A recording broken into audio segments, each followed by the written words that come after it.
Hey everybody, it's Jason Blaha here, and today I want to answer one of the really common questions that I get, and I'm really surprised that in the year 2020 anyone even asked this, because this has been so thoroughly debunked by basically every expert I know in sports nutrition, or everyone who has an advanced degree, that it's been talked about by literally everybody for the past decade.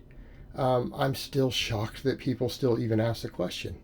And that's, hey, is it true that you can only absorb 40 grams of protein in one meal? Now, usually when they say in one sitting, I always joke and say, okay, well, stand up, walk around for 5 seconds, and sit back down and eat another 40 grams. You'll be fine. That's 2 sittings. But the joking aside, they'll pull the meal thing. And what people need to understand, this was never something that came out of actual nutritional science. Okay?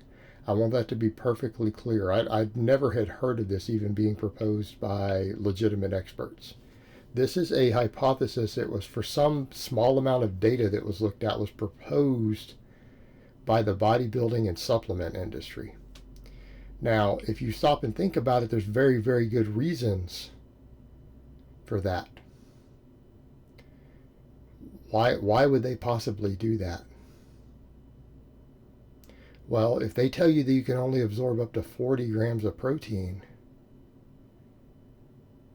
in one meal, and then at the same time tell you that you should aim for 1 gram of protein per pound of body weight, do you see where we're going here? Okay. Well, that means, gosh golly, if you weigh 160 or 180 pounds, that means you're going to need 4 to 5 servings of protein every day, and they can't go over 40 grams.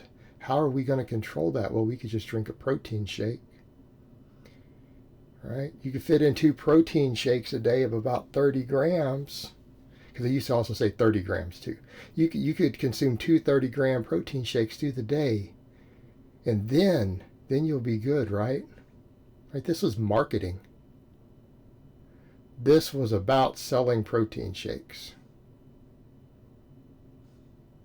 About selling protein shakes. It has nothing to do with reality. But keep in mind, where do most people out there in even mainstream fitness world, they get all their info from the bodybuilding. Used to be the magazines which started these rumors, and then it just becomes the supplement companies and their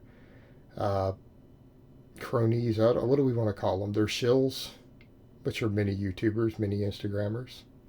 Right, they're all getting a little kickbacks from the supplement companies. They're sponsored by a supplement company, or they work for a supplement company in some way, and they put this idea out there.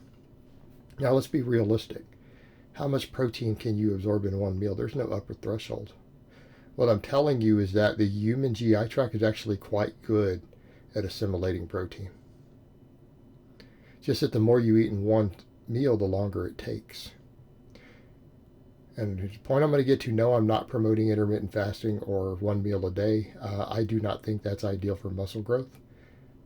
Okay, intermittent fasting is a weight loss tool only. I don't think it has any value whatsoever outside of weight loss and the ability to control calories. And that's what the research is saying. The newest research is saying there are no benefits to it other than controlling a caloric deficit, if you're someone who can use it for that. And if you can, it actually can be a very effective tool.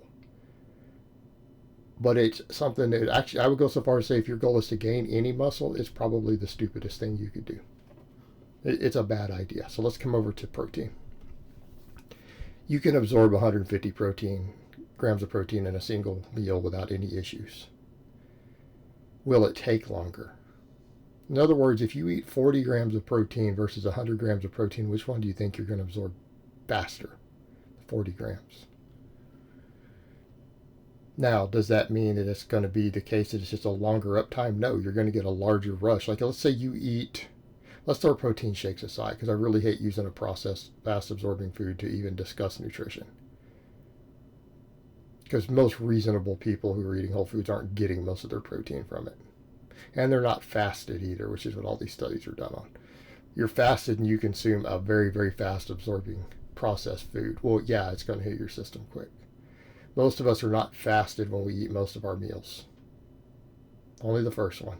So if you're not doing one meal a day, I don't care about fasted studies.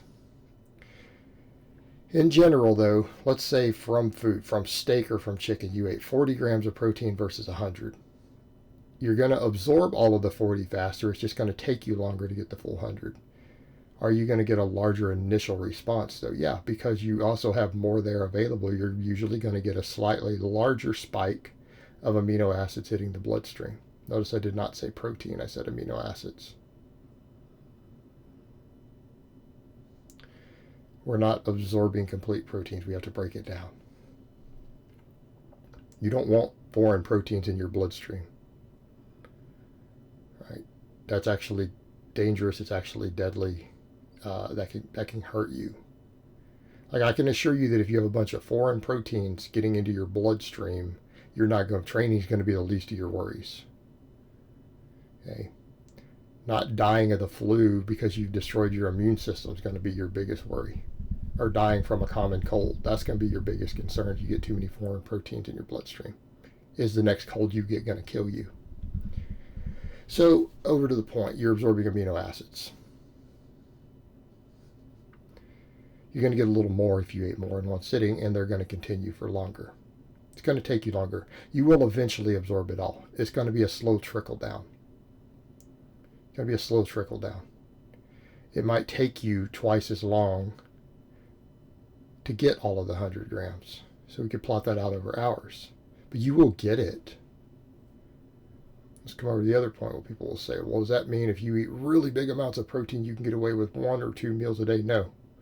The data seems to suggest we don't have evidence. Let's go to suggest. The data suggests, and this comes from even Alan Aragon, who has a master's degree in nutrition and works with athletes and bodybuilders, friend of mine, that you probably need something in the range of 3 or 4 meals of protein a day to get maximal muscle protein synthesis. So it's not just a question of how much are you getting. Are you getting an ideal amount of muscle protein synthesis over 24 hours? Well, if you're trying to maximize muscle growth, or let's go back another way, if you're trying to maximize muscle retention in a deficit, because most people don't realize that usually on a cut, usually you lose some muscle. Pretty normal. So if you want to minimize the amount of muscle you lose, that muscle you've put all that work in building, you might want to care about this. If you're trying to gain muscle, yeah, you probably do need 3 or 4 feedings of protein a day. And it doesn't matter how big they are in that sense, although we have noted that meals as small as 20 grams a day do not produce a very good response. So if you ate 6 meals or 7 meals of 20 grams, it's not going to work too well. But you need at least 3 or 4 nice big size servings of protein every day. So again, 3 to 4 meals in order to get maximal muscle protein synthesis uptime. Okay, that seems to be what the data largely implies. And when people say, was it 3 or 4? Well, it really depends upon the total protein in your diet, the content of your diet, your needs, your activity level, your genetics, right?